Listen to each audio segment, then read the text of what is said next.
Ashok खरातची SIT कडनं तब्बल 3 तासापासून अधिक काळ चौकशी सुरू आहे आणि या चौकशीमधनं नेमकं काय बाहेर येत आहे पाहणं महत्त्वाचं आहे। गेले 3 तास ही चौकशी एसआयटी कडनं सुरू करण्यात आलेली आहे आणि या चौकशीमध्ये वरिष्ठ पोलीस अधिकाऱ्यांकडनं नेमक्या काय मुद्दे समोर आणले जात आहेत हे पाहणं महत्त्वाचं असेल।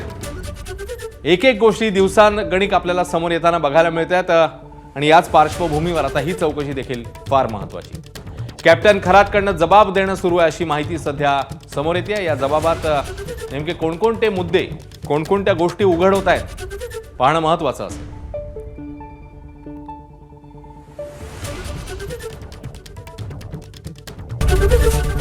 एबीपी माझा, उघडा डोळे बघा नीट।